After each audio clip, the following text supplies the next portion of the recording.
Talent trees are something that's going to make you get a ton of power and a ton of abilities for your character, but you got to do it the right way. Here I am to show you guys what the best methods are, things to do and things not to do.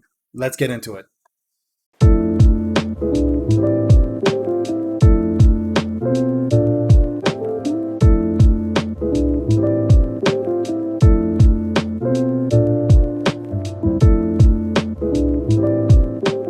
What's going on, everybody? Painblade back here again with another My Hero Academia video. Guys, today we're going to be talking about talent trees. That's right, something that every character possesses and the importance behind doing it correctly and the big do's and don'ts that you need to know as a new player or a veteran. So let's get into it, guys, and let's talk about what they're all about and what you should be doing to make sure you maximize the most amount of potential in a character. All right, so let's just get into the character select screen here. Go to hero, and then you'll notice that every single character here will have something called a talent tree, and that is the talents right here. Now, every character is a category, right? There is S-type, T-types, P-types, and then there's just a random type.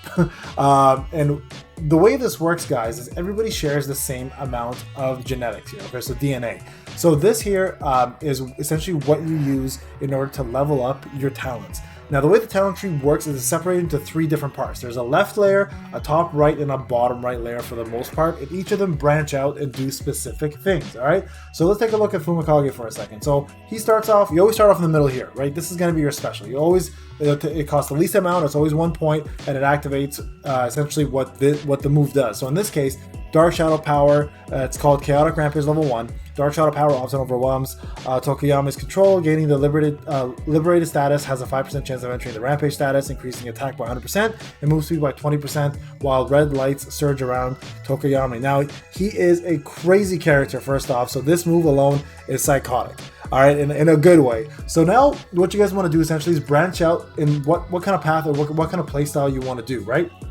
So let's take out the left one for a second. You always want to essentially look at this move and see what exactly it's all about. Now, this one specifically are the main ones, the far end ones here, and they're gonna give you an idea of how to branch into the right direction. Okay, so for example, the one on the far left is called Dark Corruption, and whenever Tokoyami returns to normal after the liberated status, attack increased by 5%, can be stacked up to 5 times, and lasts for the duration of the entire battle. That is insane, guys. So you can get up a total of 25% extra attack through the entire battle if it stacks and the opponent lasts long enough. So if you plan to go that direction, you need to start putting in points into here, and then into here, and then here, and then here. Now, if you notice the way the path works here, the first one, right, after diving into the ground, the damage of E, which is the skill, Abyssal Talons increases by 12%, and then you get into this one, Tokoyami Dark Shadows are consistently searching for shade.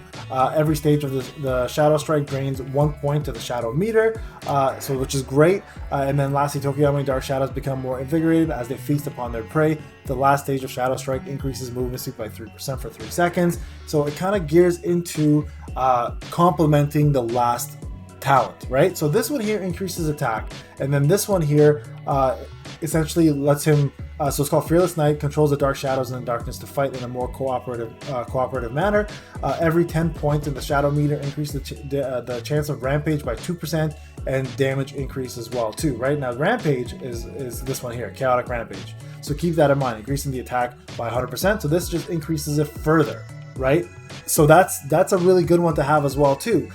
This is more sustainable damage, right? And while this one here seems like it's a little bit more of a burst damage. So sustainable damage versus burst. And then the last one here, it creates an extra shadow zone whenever a skill is used 3 times. The shadow meter gains 10 points. That's more of a supportive one. So depending which way you guys want to go, because there's always a middle two lane path here. Like this one here, Abyssal Talons Guard, increases damage reduction by 5% for 5 seconds. So this is more defensive on this side. If you go to this one here, will liberate attack increase by 12.5% and move speed by 20% for 5 seconds after use. So this was a little more attack oriented, right? So it all depends where you guys want to go. You can go support, burst, or sustainable, right? For Tokoyami's talent tree at least. Now the thing to keep in mind, every time you level up a talent, guys, it costs a lot more of the actual DNA to get more of these talent points into them, right? So the next one up is going to cost 10,960. Now if I go back, right, on my free-to-play account here, and I click on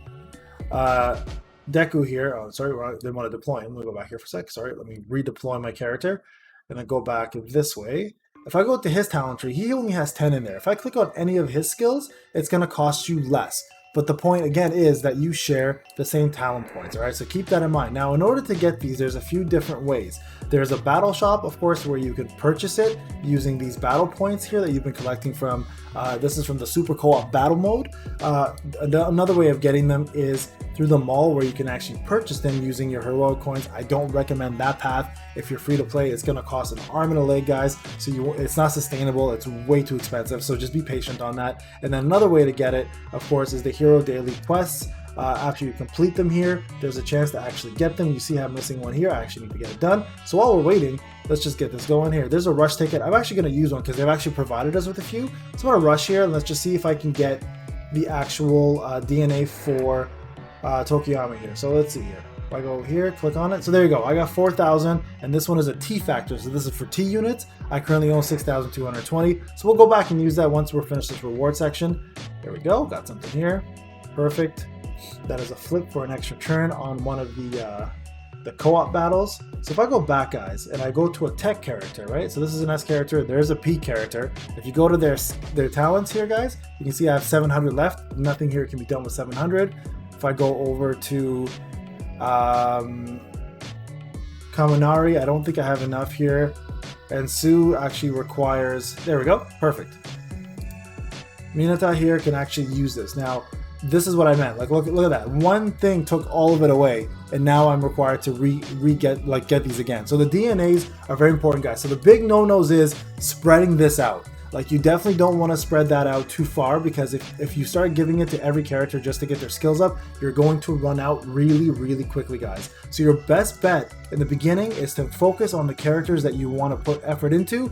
And remember, you will summon additional characters. So the last thing you want to do is be like, you know what, I need to get a lot of power, I need to level up, I need to go further in the game, and you start putting all of your efforts into one character, and then the character you want drops, and now you're all out. So keep that in mind. If you're planning to summon, guys, you may want to hold these as a reserve based on the character you want. Understand what character you're looking for, and then save up for that character's DNA so you guys have enough talent points when it's ready to do it. The factors are extremely hard to get in the beginning, especially for free to play, because we're not purchasing anything, right? So that's essentially it for talent trees, guys. Now, in terms of where you should put every talent, I'm not going to do that in this video. I'm going to start doing showcases on every character very shortly, and we're going to talk about what path to go, which path gives you the best amount of DPS, which path gives you the best amount of survivability and sustainability. And the reason that's important, guys, is during co-op mode, when you start doing all these high-end keys, let's say get into 20s, 30s, etc., you're going to need to have characters who can, number one, take damage, number two, dish out damage, and number three, be sustainable and actually help everybody survive. So right now, everyone's focused on DPS and putting out as much damage as you can, which is the right path to go, but eventually that's not going to help you guys win the higher end content, which there is quite a bit of, guys, and we'll get into that eventually. All right, guys, this is Payne. I hope this video helped you out. If you have any questions, hit me up in the comment section. Hope you guys are liking the MHA content. If you are, give me a like, give me a sub. Let's grow this. I want to keep doing this content. I'm loving this game. And of course, you guys know I'll be doing tribes anyways. All right, guys, have a wonderful night. We'll talk soon.